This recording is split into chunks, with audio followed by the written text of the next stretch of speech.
I agree. Bluma. It says here. Is it the same one, remember? Yeah. Okay. Or there's this webinar ID, but it's the same. The webinar ID, the same one? Yeah. Okay, perfect. Just try it and just, I don't know, at 11 o'clock it might be different. That's what they're saying, but I don't think it is.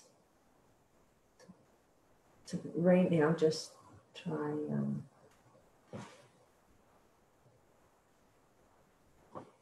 Join.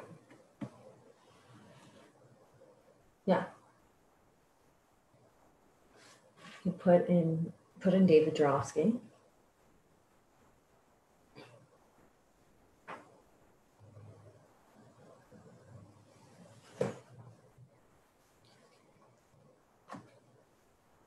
Luma.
Unmute. Okay, so Yossi, I can hear you there. Joanna, I can hear you. I'm assuming you can just. I can see you, but okay, if you can do me a favor and put yourselves on mute for a minute. We've got lots of people in the room on the webinar now, and we'll give a few extra minutes just for people to join. I can see the numbers increasing. So we'll start in just a couple of minutes. I had received some emails indicating people were having trouble joining, and I think it was just because the webinar hadn't formally started. So if I can ask everybody just to be patient for a minute, that would be great.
So we have lots of people now in the room, and I want to start the call if we can.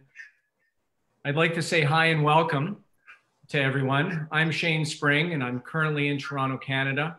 We're streaming this event live from Toronto and Jaffa, Israel, on the Zoom platform, as well as on Facebook Live, and that's on the account Shalva National Center.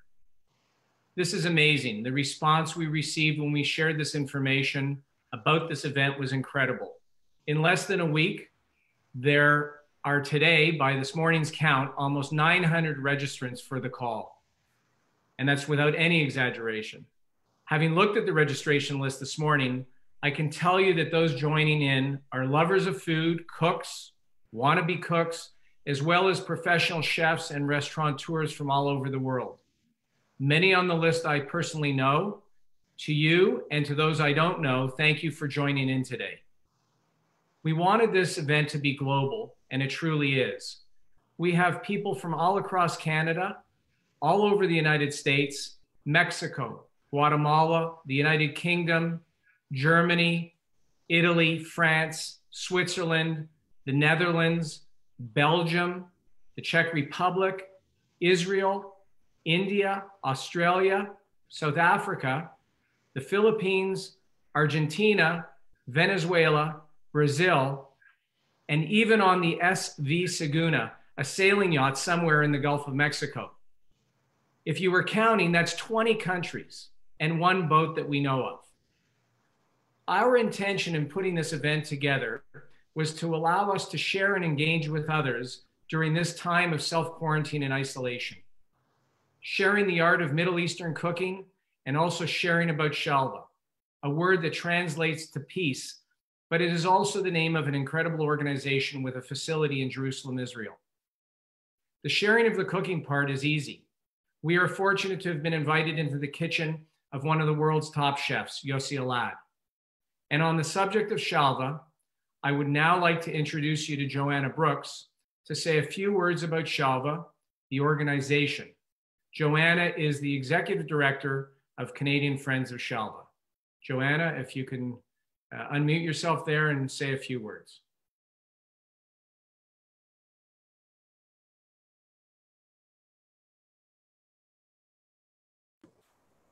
Hi, thanks, Shane. As Shane mentioned, my name is Joanna Brooks, and I am the Executive Director for Canadian Friends of Shalva. It is an honor and a pleasure to have people from all over the world joining us for this special event. Thank you for those of you who have taken this opportunity to make a donation to Shalva. In the past, we've been fortunate enough to have Yossi cook for all of us in person, and I'm looking forward to that day sometime soon for it to happen again. In the meantime, we are so happy and that we are able to provide all of you globally with the opportunity to learn from Yossi today. Thank you, Yossi. Your love and support of Shalva is unconditional. Thank you to our friend and volunteer, Shane Spring, and my colleagues, Gaby Hirsch and Bluma Shero, for helping make this event happen.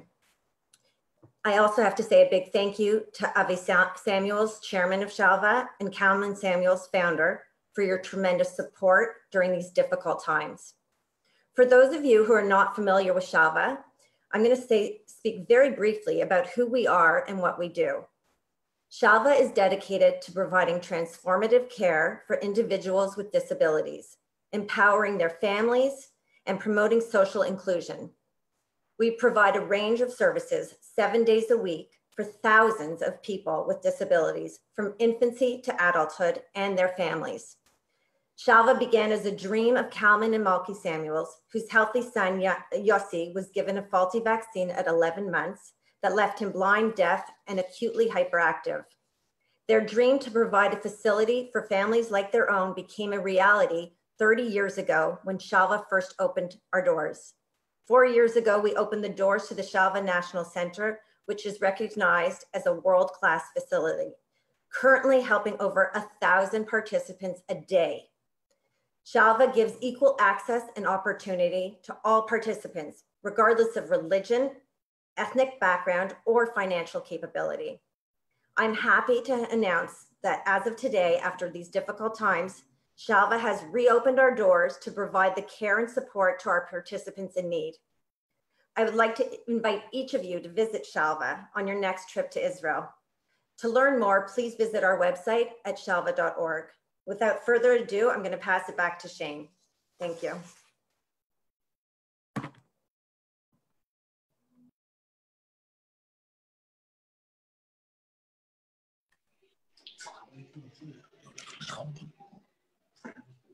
Thanks, Joanna.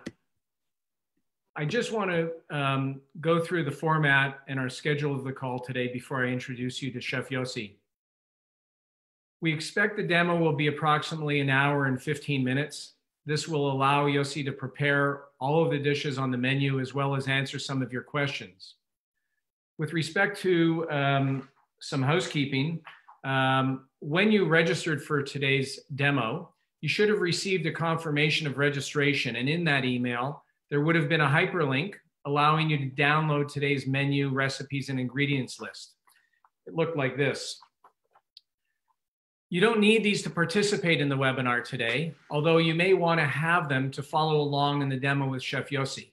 I know some of you have actually gone out, shopped, and bought the ingredients and are going to try and cook along with Yossi. And of course, why not?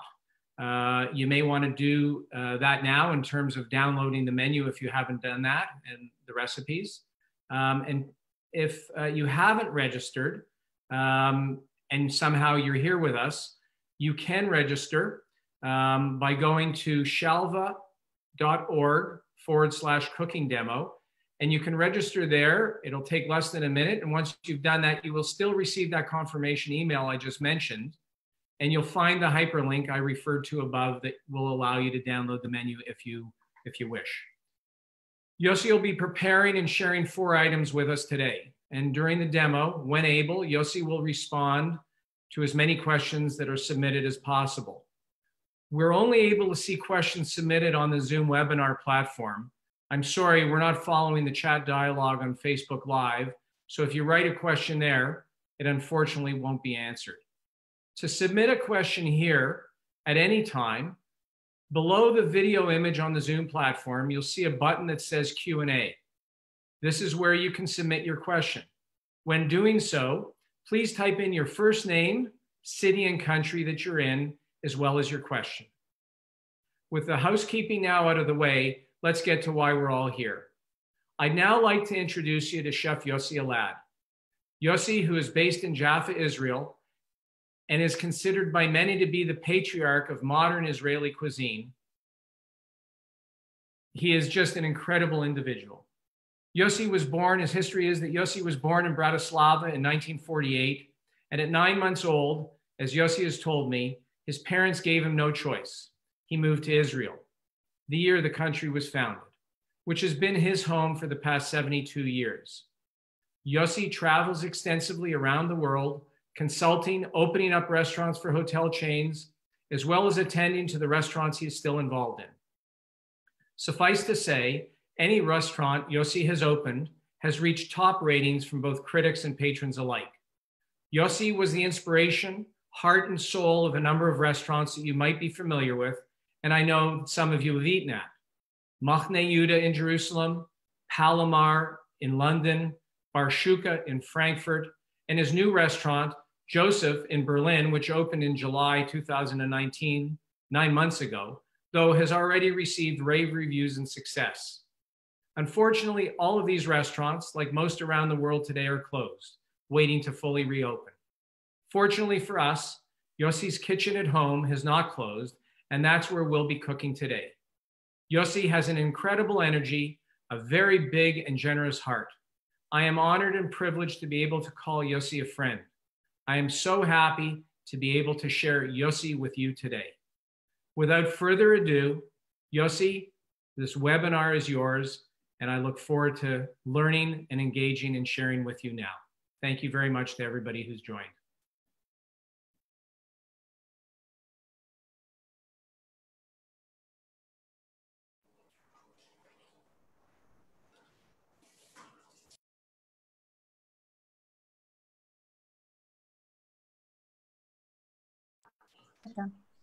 Okay. Okay. You hear me? Hello, everybody. We'll start our evening with a glass of wine, l'chaim. Although I live not far from the sea, I was educated and grown up not to drink ever seawater, only wine, so l'chaim. And we'll start in a few seconds. I published the book of the Palomar with my partners in London and the chefs of the restaurant in London. And there is one paragraph in the books that says, well, read the book, go over the book, be inspired. You don't have to copy every recipe as it is written in the book. It gives you an inspiration. I've sent the recipes, and I might, during my session tonight, change a few items. Don't worry, it will still be very, very nice. And one more personal note. I have very, very good friends in the UK, the family Rosenberg. They have a new grandson. He was born last Friday. Mazel tov, love you. And let's start cooking, okay? The first dish, I was inspired by a Lebanese dish that's called kubaniya. Kubaniya means, kubniya means not cooked, and it's a version of a beef tartare from a traditional French dish. The Lebanese are doing it a bit different, and I do it with fish instead of with meat, okay? The fish I've chosen, I went to the fishmonger yesterday, and I found a very nice, fresh sea bass. I filleted it. I took out the bones. I took off the skin, and now I'll cut it into stripes and chop it very, very fine, okay?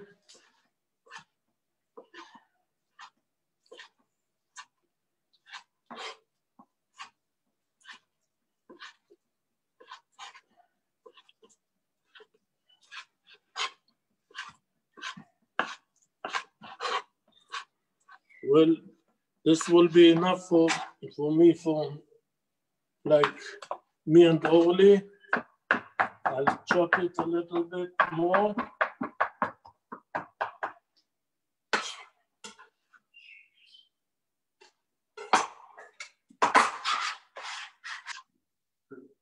Put it in a bowl.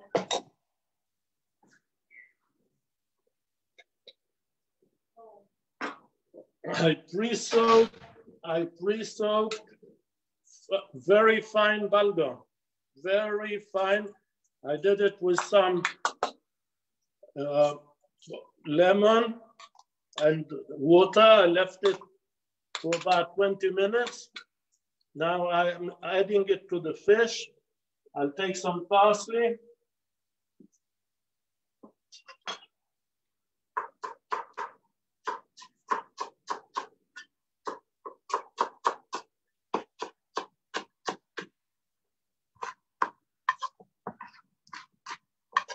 Okay. Some spring onions. Usually chefs don't like the white part. I love onions and I love the white part as well. I'll chop it again very fine. By the way, Shane, this is the knife we bought in Toronto like last year. Yeah. Last year. Last year. You see, I buy my knives all over the world and I use them. I have about a collection of about 100 knives.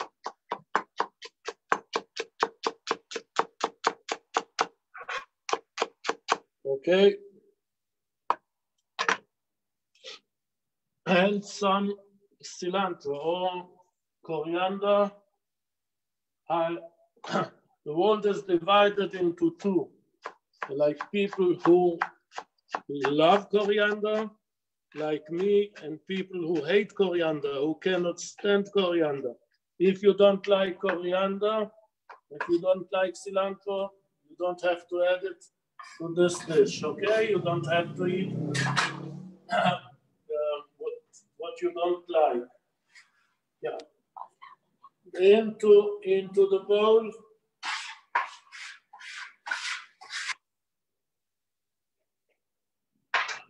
Some salt.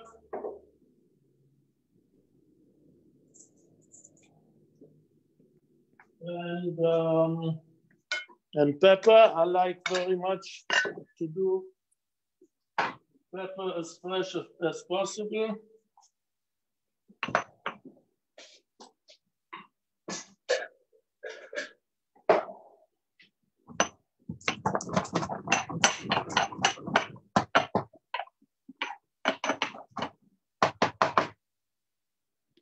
Yeah, and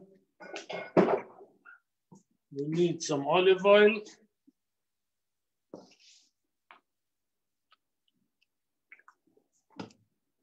I'll wash my hair.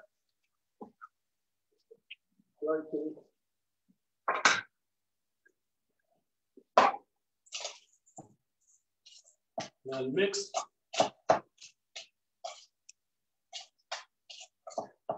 The fish with the bulgur. You get, the harder you mix it, the proteins of the fish will come out and will keep it together, okay?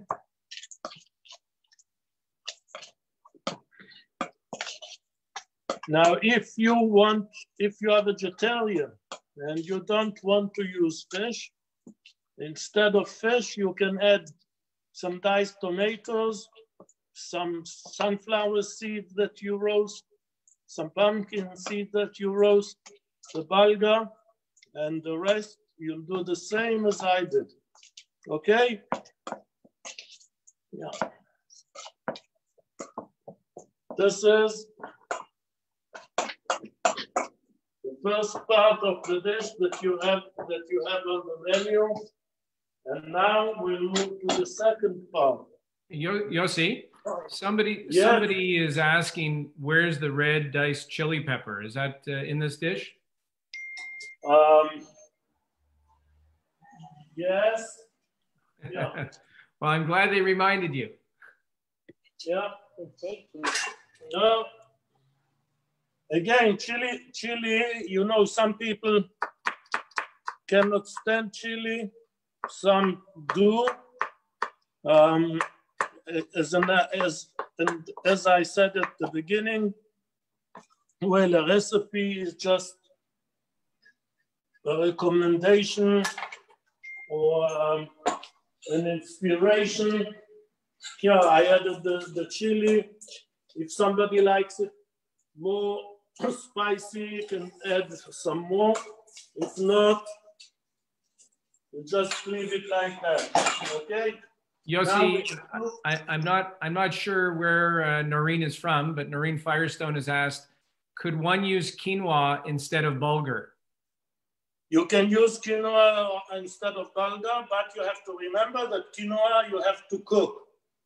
Bulgur you soak in water, lemon, you let it stand for about 20 minutes, and then it's ready to eat.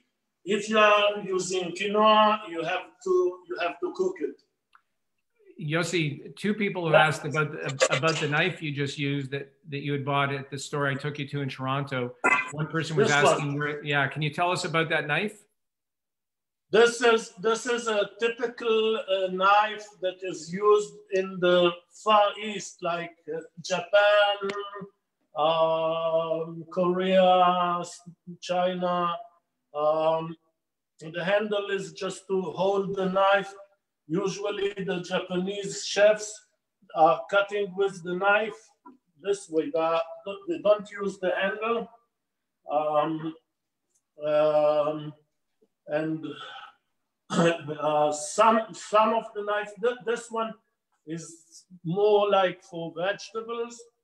And I like it very much, especially because I bought it in Toronto with Shane, and it has a heart. You see, I love you on this side. So now we'll do a small tomato salad that will go with the cooked veneer of the fish. Okay, I have here like very, very nice sweet tomatoes, Maggi. I don't know if you know it all over the world. In Israel, very famous and not cheap. Okay. I'll add some cherry tomatoes. You know that cherry tomatoes, the first is actually an Israeli innovation. I have different kinds of cherry tomatoes, regular ones, the ones who are dark red and green a little bit, yellow, and the long ones.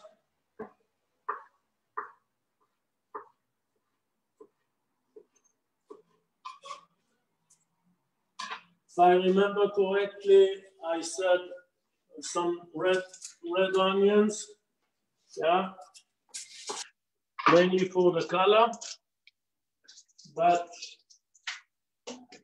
yeah.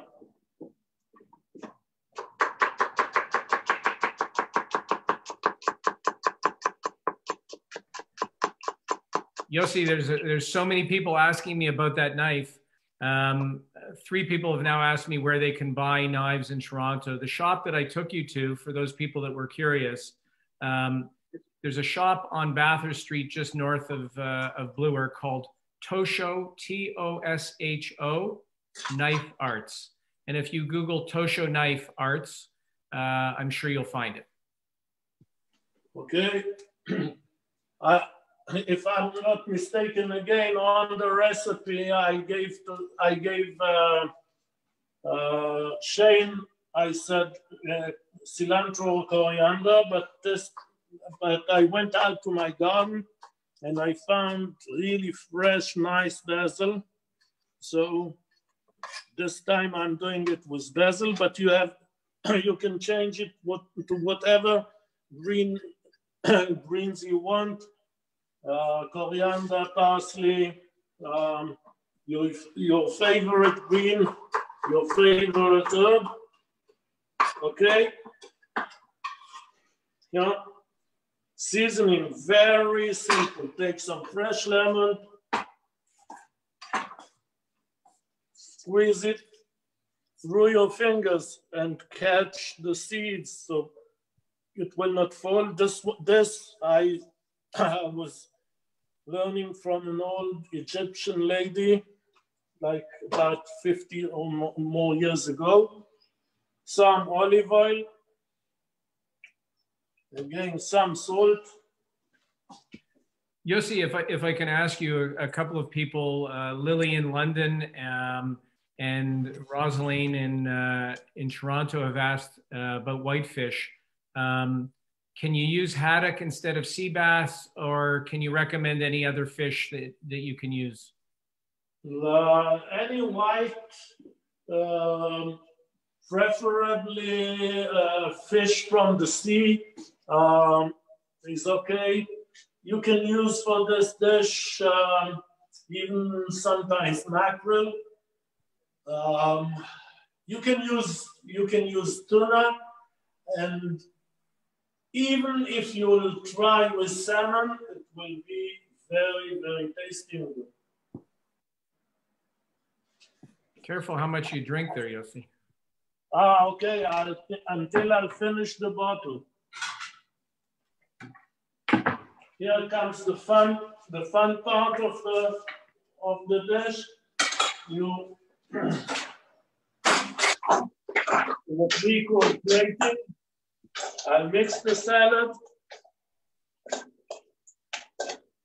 Yossi, somebody's asking, the question from Maryland is, what type of fish is sea bass in Israel? And maybe the question is, how do you say sea bass? Is there sea bass available in Israel? I didn't get it. The question specifically was, what type of fish is sea bass in Israel? In Hebrew? Sure. Mustar. But in Israel, we have a lot of fish from the sea. It can be grouper, it can be gray mullet. Yeah, I was before actually at the beginning of the corona in Italy. I've been to Modena, and I brought some balsamico, and I add a few drops of balsamico on the, well, this is an aged balsamic. It's about 30 years old. Just a few drops. I'll do some nice canals, like this. Yeah, okay. One.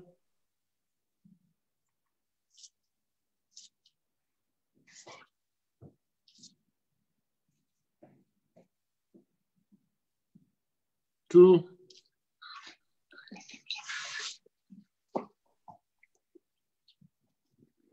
We'll add a bit more olive oil.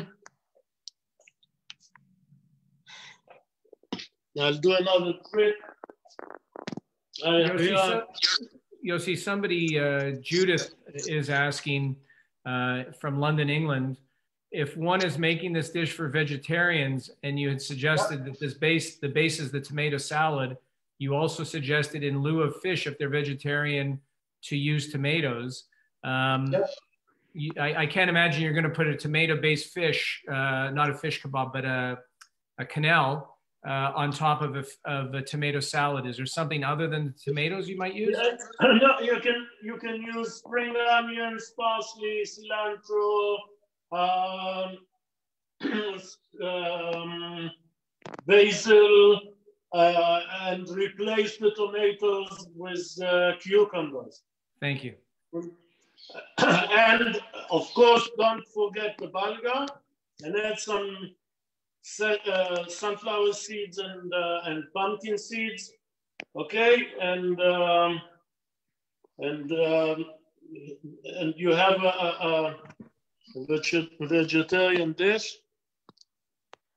As you know, Tu B'Shvat was like a couple of months ago, and I was taking some green almonds. I cured them and I added on top of the canals. Okay, this is our first dish. Well, now, one very important rule, never serve food you don't taste or you don't eat. Yeah. No, Meryl, the soup is too salty. But this has less salt, and when you eat it together, it will get the same taste I wanted. Okay, let's go. Let's make a 2 seconds break and clean up, and we'll go to the second dish.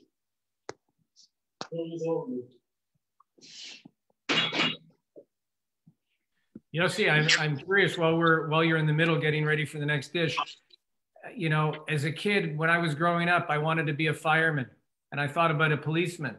When you were a child, what was your aspiration? What did you want to be when you grew up? I remember myself at the age of 6.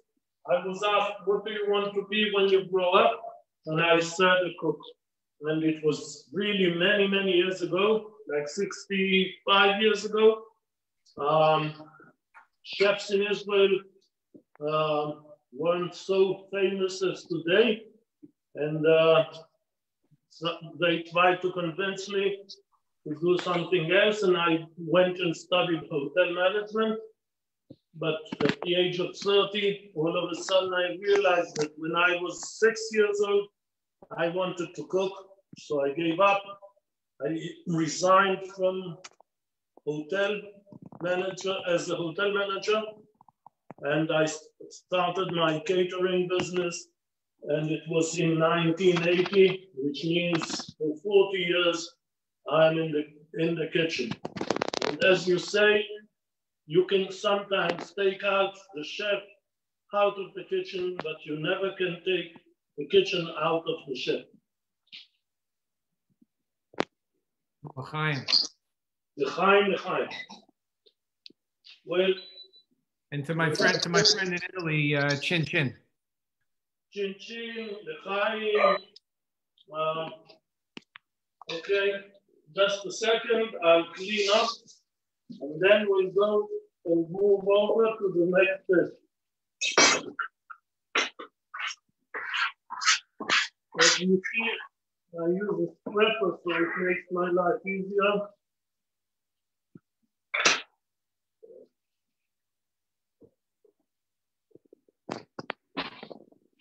אורלי, תציעי לי את הבשר מהטבלה המקרר. Okay. For the next dish, we'll need a skillet, some olive oil,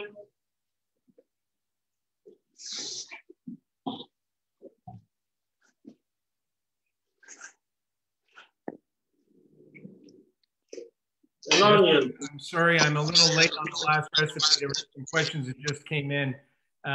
2 questions. How long will those quenelles last? And secondly, what kind of salt did you use?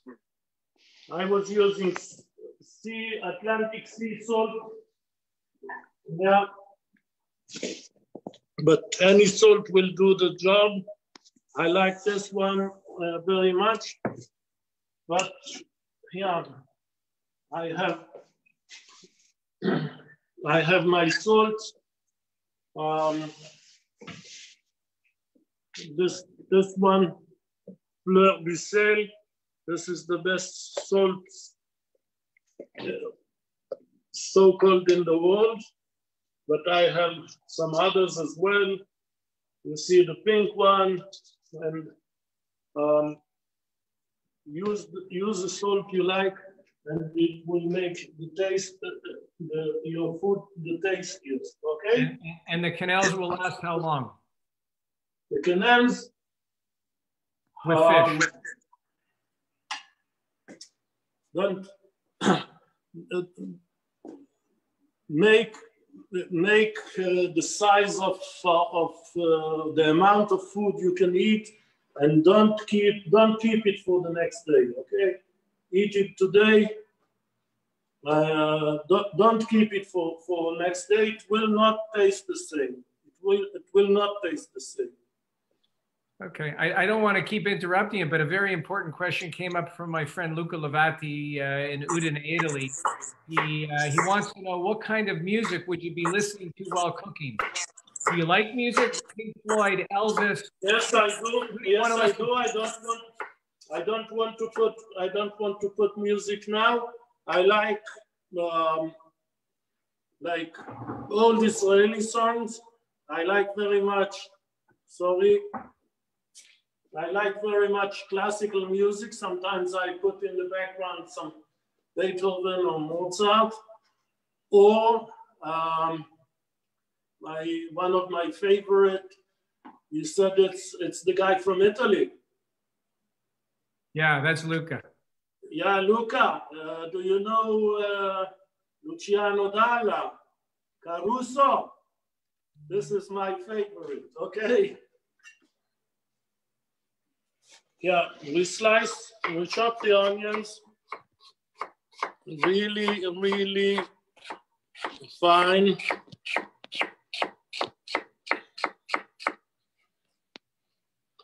Which recipe are you preparing now, Yossi?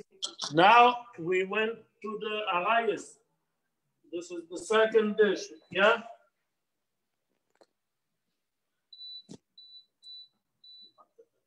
You are following? The second dish is the arayes. I heated the oil. The oil is quite hot. I chop the onions. I add, you hear the sizzling. Okay. I added the onions. I need some garlic. By chance, I prefer some garlic ahead.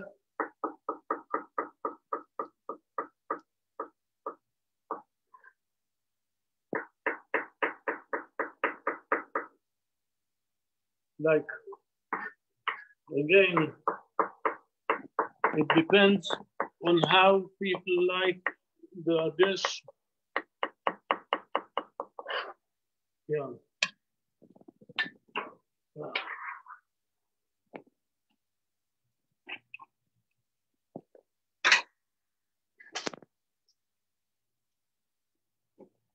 And as I said, when I gave you the recipe, the seasoning of the dish, I'll start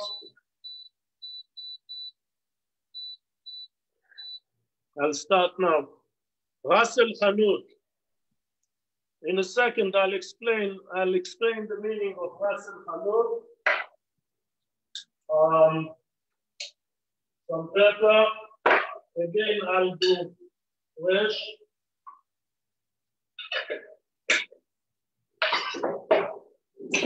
Yossi, somebody's asked me if you prefer to cook on a gas, electric. What kind of stove is your favorite stove to be cooking on? My favorite stove is gas, but as I live in a house that is rented, and that was in the kitchen already, so I'm using it. And I'm quite happy with the electric stove as well. Okay. I added some salt, pepper, Ras el Hanout, paprika. Now I promised Shane I'll explain what is Ras el Hanout. Where did you put my meat? Here I have minced meat, at least 20% fat. Okay. I use all ribs or neck, which is, those are the fatty parts of the meat, okay? Again, Yossi, for the people attending the call who are vegetarian, if they don't want to use meat or fish, what can they use in this dish? In the fish, they can use mushrooms, but if they don't like mushrooms or they are allergic to mushrooms, so they can substitute it with eggplant or zucchini or a mixture of all of them, like mushrooms, zucchini, eggplant. Yeah, okay. I saute. Orly, can we get a close-up of the frying pan? Sorry? I just want to get a good look of what's going on in there. Yeah. Somebody has also asked, can you use turkey or ground chicken instead of the chicken you can use thighs.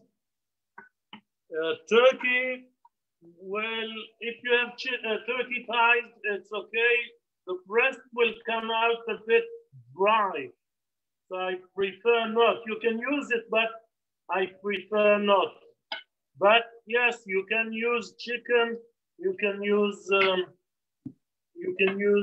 turkey. You can use, as I said, any vegetable you like. Okay, Shane, don't think I'm drinking the bottle alone. Yeah, I'll add a few drops of wine to the meat, and I let it cook a few minutes. So Yossi, you know, there have been a number of questions from people. They said, what kind of meat are you using? They couldn't hear what you said. That was Susan. I want to remind people that if you registered for this event, you would have received a confirmation email of registration. And in that email, I think it was the third point, it said, if you're interested in downloading the recipes, the menu, recipes, and ingredients list, click here. If you look at that email, you can get that ingredients and recipe list on your computer and print it out. The recipes that Yossi is cooking now are listed in that email. And we will send an email to everybody after the call, and we will include the recipes if for some reason you couldn't find it. Well, as I said before, never serve food without tasting it, okay? Any comment, Yossi, on the quality of the wine you put in there? Well, never cook with wine you are not willing to drink. Don't think that if you put cheap wine in your food, you'll get good results. If you want good food, you add good wine. This wine is an Israeli wine. The winery is Israel. Well, if you are going to buy it in the United States or in Canada, you'll pay about $50 or $60 for the bottle. I buy it cheaper, but still, never use cheap wine. Use only wine you are willing to drink. L'chaim. Of course, my friend Luca, who's into wine in Italy, he says, what kind of red wine are you drinking? Is it light or barrique?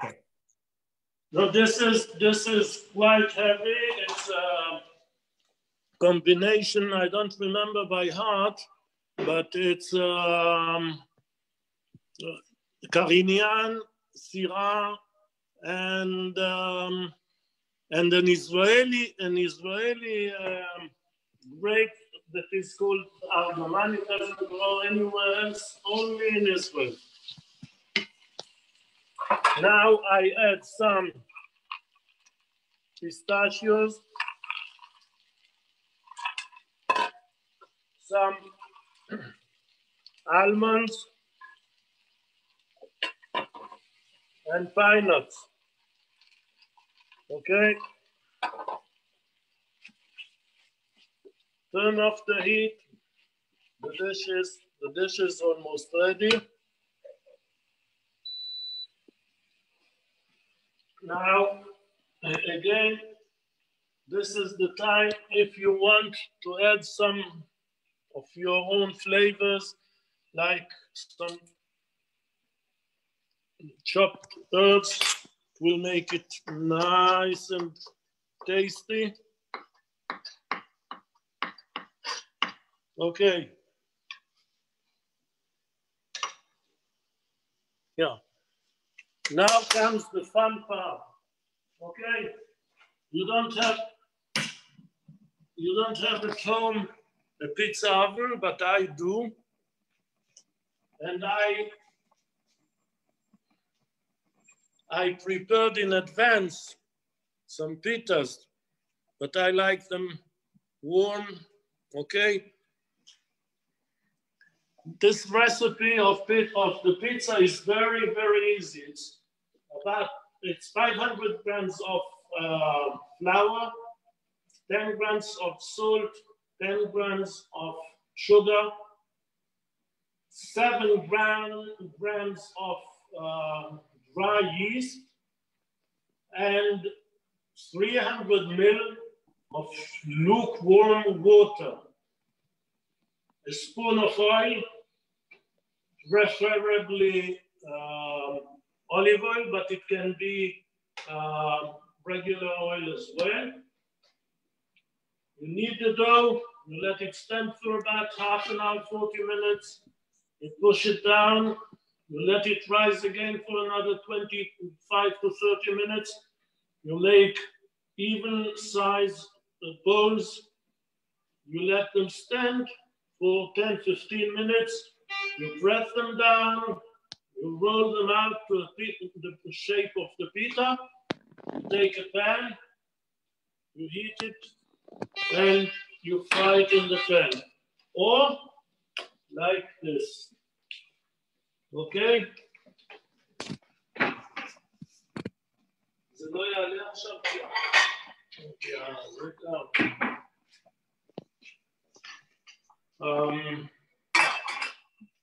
Now we are going to plate the dish. Wow.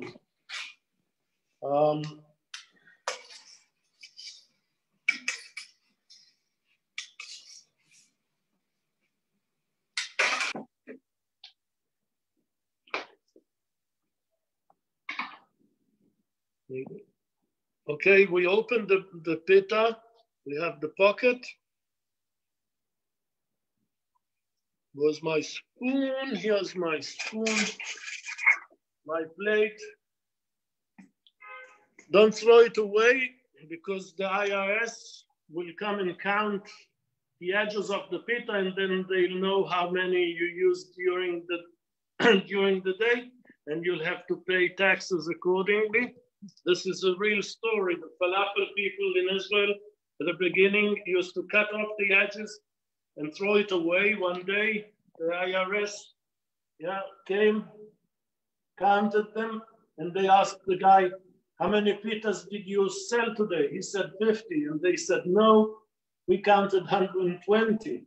So they stopped throwing it away, okay? Well, Yossi, a few people have asked me about the cured lemon paste. Yeah. Is that coming? Well, we are not there yet, but okay.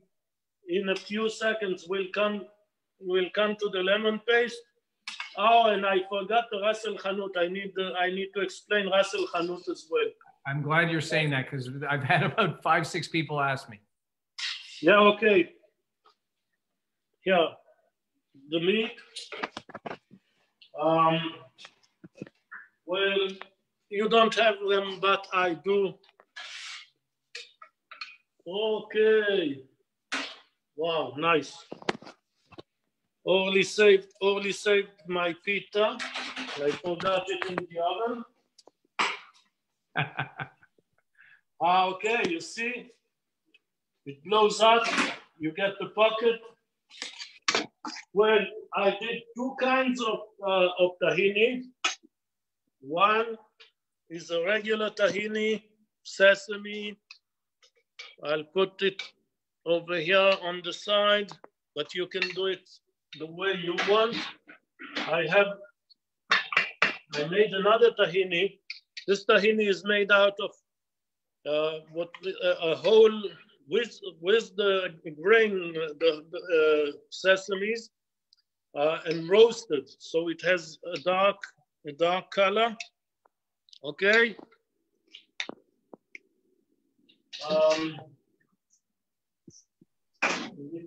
I did while I was waiting for you to show up. I did some pickles. Okay, some pickles. And what I like very much is cured onions. Remember, never use your hands when you are taking out of the jar. Pickles, onions, cured. Use tongs. Yeah. And why do you have to use tongs as opposed to just dipping your fingers in? I'm not using my fingers. I didn't use my fingers. I used tongs.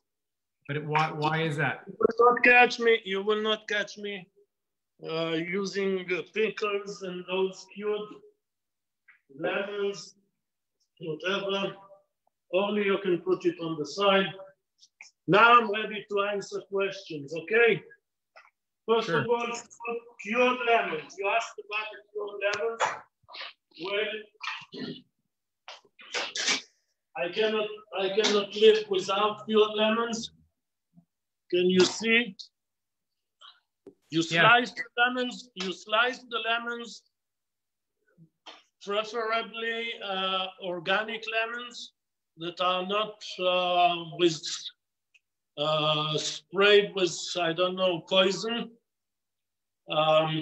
You slice them into thin, very thin slices. Yeah, that's it. Okay. Take out the seeds.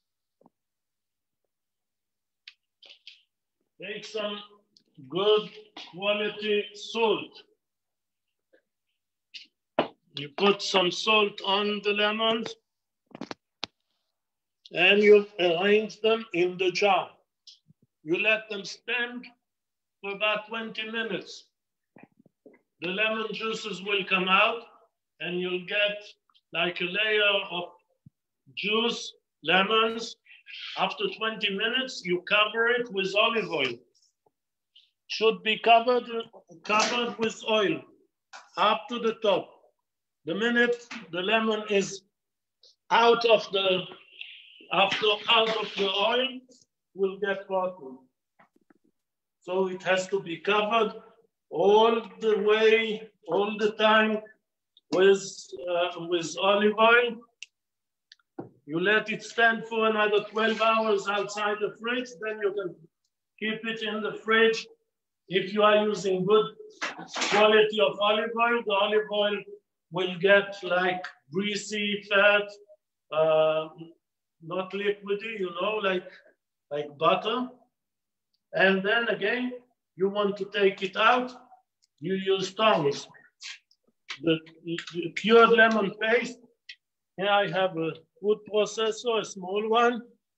You can use whatever you have.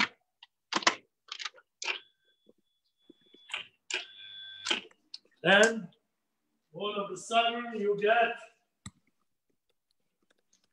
a paste of cured lemons. Okay? Yeah, I might have said that we should put in on the meat or in the meat some cured lemons. Yeah, follow me. Never too late.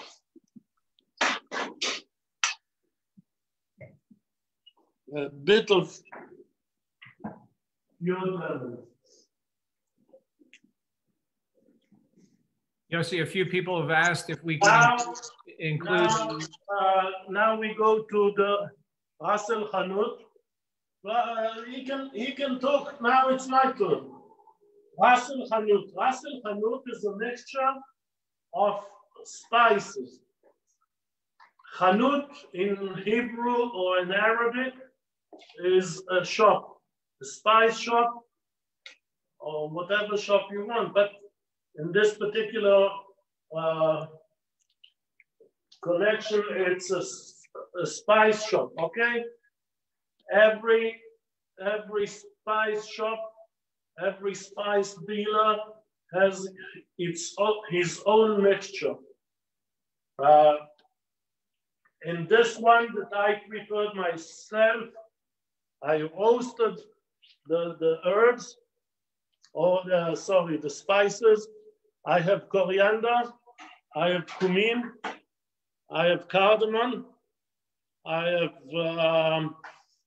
some sumac, I have paprika, and to turn it to a real Palestinian or Jerusalem style Russell Hanut, which is called Baharat, I used allspice. Okay, it's a pity you cannot smell it. It has whoa.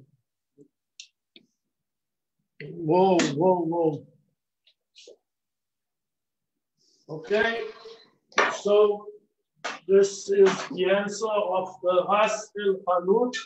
You can do your own Ras El Hanut, your own mixture with spices you love. Don't stick to my Ras El Hanut. You can do whatever spices you like. You can add cinnamon. You can add some paprika, chili powder, whatever you like. Now we'll move on to the vegetarian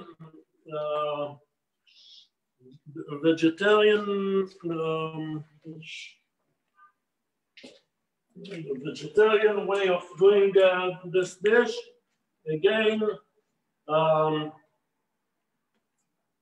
some onions, mushrooms, eggplant, and the rest is the same. Season it with Ras El Hanut if you want it Middle Eastern, if you want to take it to India, you can use curry, whatever spices you like, and you have the same dish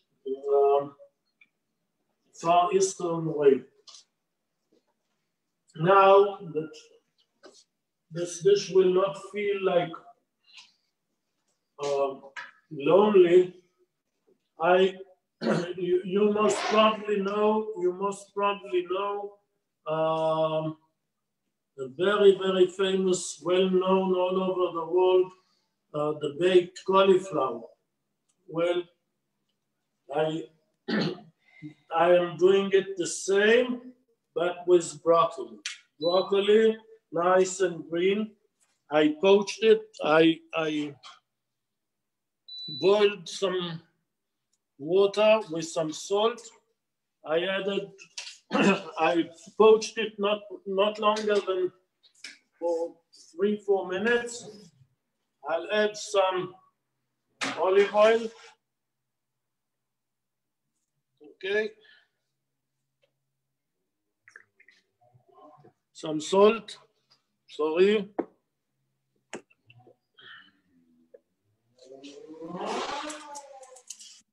To make it more interesting, I'll take 1, 2, 3 cherry tomatoes, and I'll put them in between, and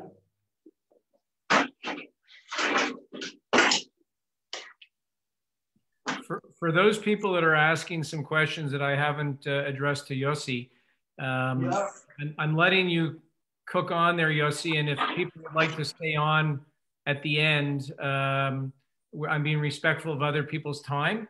We'll try and address some of those questions after if people want to continue to hang out, if that's okay. Yeah, sure. Okay. Okay. Can I ask you something? Can I ask you something, Yossi? Yes, you of know, course. Joanna mentioned Shalva, and Shalva has given us this platform to allow us to be in your kitchen, the Zoom platform and on Facebook Live. I'm just curious, yeah, there's the roll-up of Shalva, but I'm curious more about how you got exposed to Shalva and what your connection is to the organization. Well, about 11 years ago, wait a minute, I'm feeling the heat a bit lower.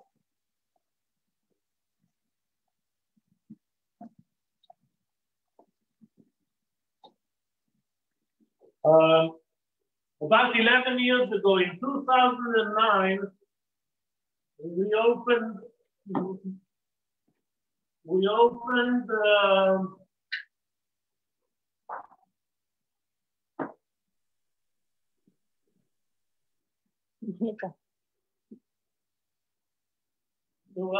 אבל אל תקריא באמצע. That's perfect. In 2009, we opened the Machne Yehuda restaurant. Machne Yehuda restaurant is not kosher. I'll tell you later a story about Machne Yehuda as well. One day, Avi, who is the manager of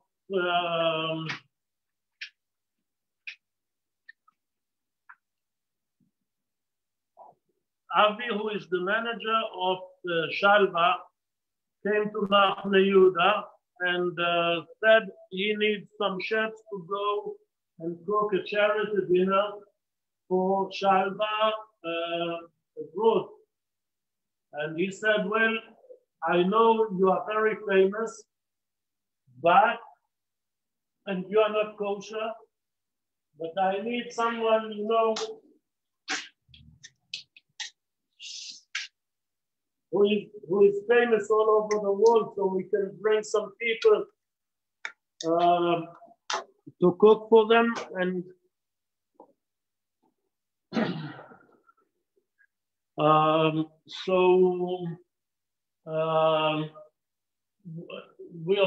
we said yes. My partners at that time, Asaf and Uri, went to cook, if I'm not mistaken, in LA. The next year, Avi came and said, okay, I need you again this year in London. And I went, and since then, almost every year, I'm doing a charity dinner all over the world, in London, in Germany, in New York, in Washington, in Toronto. Well, if you are in Israel, you have to go to Jerusalem and see what they are doing. It's really, really touching. They are taking care of families and the children. Well, it's too difficult to explain. You come, your heart will explode from joy and happiness to see how those sick children are treated like human beings, like everybody else. I was supposed to be next week in Toronto. The virus stopped us from traveling. I was talking to Shane, and we said, well, we cannot skip the Shalva dinner. So here we are cooking a nice Shalva dinner. Thanks, Yossi. A short story about Machne Yehuda, kosher and not kosher. When we opened Machne Yehuda, we are in a kind of a religious neighborhood, not far from the market. And the rabbi came and asked us if the restaurant is going to be kosher. And I said, Rabbi, listen, You don't enter the restaurant, and I promise you, we are not going to work on Shabbat, on Saturday. Friday, Shabbat comes in, restaurant is closed, we'll get the shutters down, and we are not going to open before sunset Saturday. And for 11 years, although I'm not in Jerusalem, not in Machne Yehuda, they are still keeping my word. Machne Yehuda is closed on Saturday. And if someone who wants a kosher dinner, we buy some new saucepans and we prepare him food kosher style. Not, the rabbi of Gur will not eat there, but some people will. I hope I answered your question, Shane. Yeah, thank you very much. Besides Middle Eastern food, is there a food or nationality that's your favorite that you like to eat? Italian. No doubt, no questions. Italian. I have friends all over Italy, and my favorite food is Italian. Not that I don't like some other foods as well,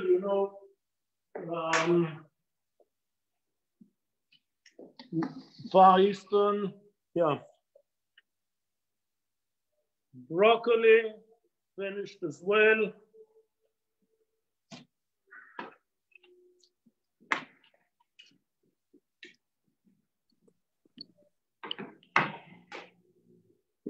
Well, we are ready for our last and final dish for today. A very famous and traditional sweet in the Middle East is baklava. Baklava is like a very thin dough in layers, stuffed with walnuts, with pistachios. I did my version. I took some walnuts, some macadamia nuts, some pistachios, some almonds. I roasted them. I added some honey and rose water, the same way as they are doing for baklava.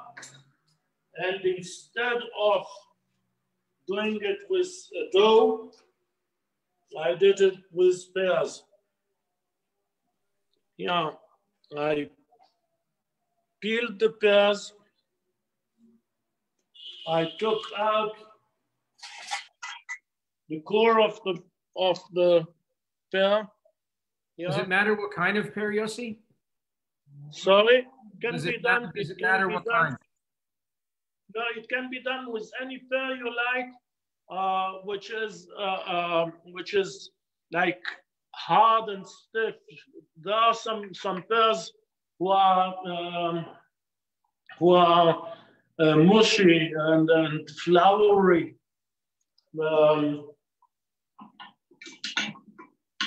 So preferably like strong pears. I took out with a special knife, but you can do it with a small spoon. Took out, made a hole.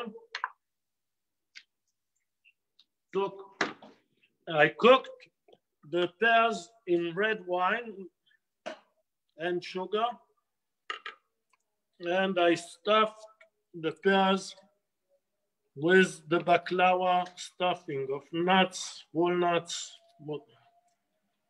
Okay, yeah. Because I cooked them in wine, they are red. And now we'll arrange it on a nice plate again. Yossi, somebody is asking, it's not much of an issue in Israel, more so in other parts of the world. People are asking me, what about if somebody is allergic to nuts? If somebody is allergic to nuts, he should not eat nuts. But do you have an alternative for the stuffing? Yeah, you can Well, it will not be the same. It's a bit difficult. You know, it will not be the same. You can do it with maybe some ice cream, some vanilla pudding. Okay. Mint, where's my mint? I had some mint over here.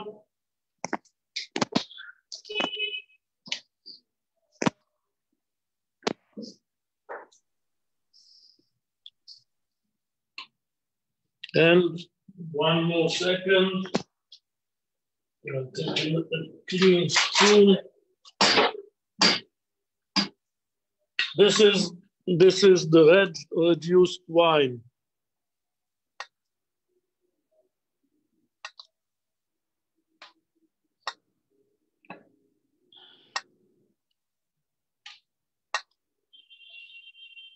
Yeah. And l'chaim. L'chaim again.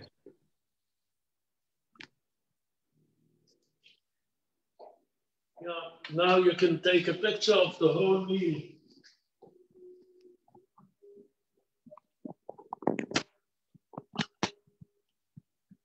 If you listen carefully, you can hear the muazzin. Today is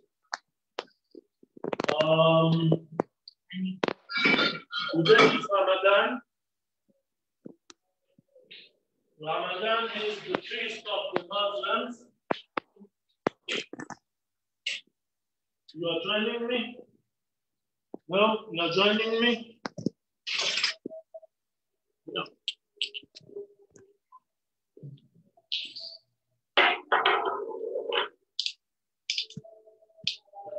Whoever has arak or vodka or ouzo or some other kirsch, whatever alcohol you have, here, come, let's go out and see the sunset.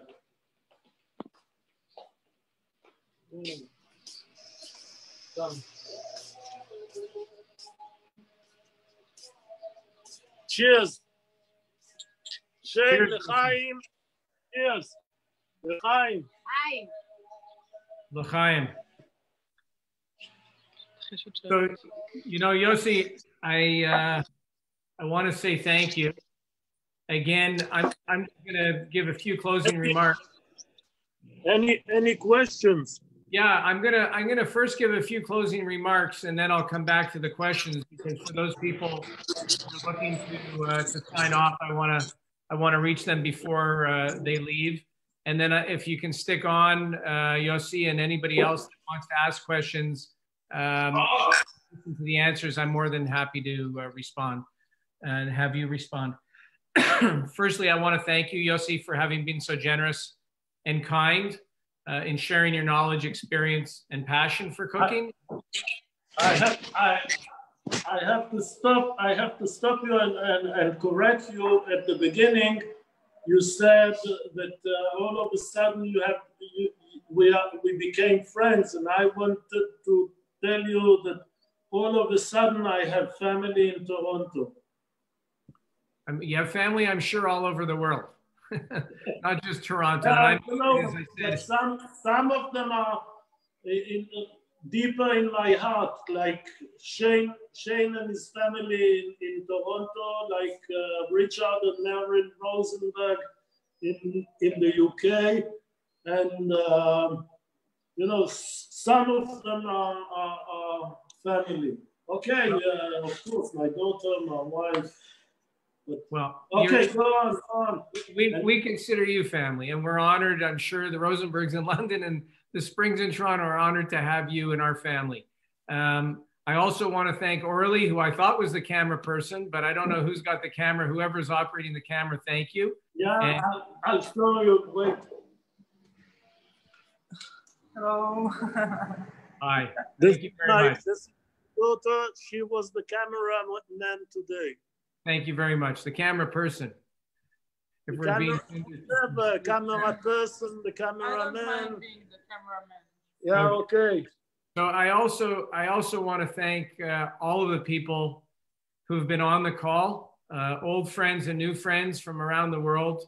I hope that you've enjoyed the experience, and please let us know if you'd like to do this again.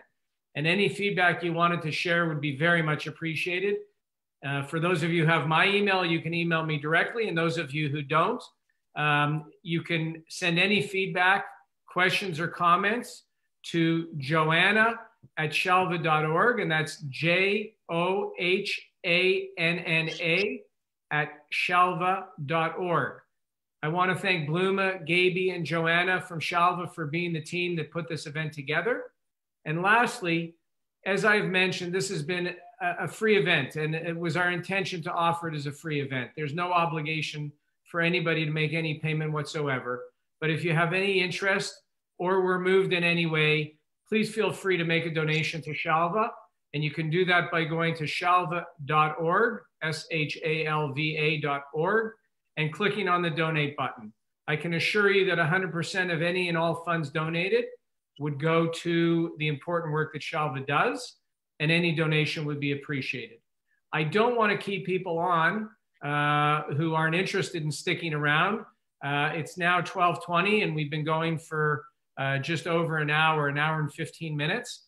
However, there are a bunch of outstanding questions, Yossi, and if we can spend a few minutes, I'd say the next 10, 15 minutes, and obviously people can leave as they wish, but I will certainly try and throw the questions that I'm able to see that were submitted in the Q&A section, not the dialogue box of this Zoom call and not the dialogue box on Facebook, but there is a Q&A button. I'll remind people at the bottom of the video. And if you submit them there, I'll pose those to Yossi, only I can see them. People have also asked, you know, if we can include some of the things that you talked about, the cured lemon recipe, the pita recipe, which you just threw out there. If you can share those with us, I should say, that would be helpful. And we will send everybody who is registered the full recipe list and menu that we prepared today. As well, we'll provide them with a link to this recording. So let me just come to the questions now. And again, I'm deeply appreciative. If I'm not mistaken, the cured lemons and the cured onions, you have the recipes. Okay, we'll check. I think that I've sent it with the recipes of the whole menu. Okay, let me address the questions, and just as in the order that they've come in. A friend of mine, Teo, who is a Michelin chef. You've heard me speak of him before. He worked in a Michelin restaurant in Norway. He's opening a restaurant in Normandy soon. He wanted to know, does Israel have any natural wine? National what? Natural. Natural. As in organic. Organic Wine. Yeah. I believe so. I am not sure of the winery, but I can easily find out. Okay, if you share that with me, I can. You mean organic? Yes, that's what he's asking. And if you share that with me, I'll get it to Teo. I'll find out. I'll let you know, and you can send him the details. Okay. Ed Menashe from Toronto. He'd love to know if Chef Yossi's recommendation for making a spicy red chug to go with the kebab. Do you have a recommendation? A recommendation of what? If you have a recommendation for making a spicy red chug to go with the kebab. Of course.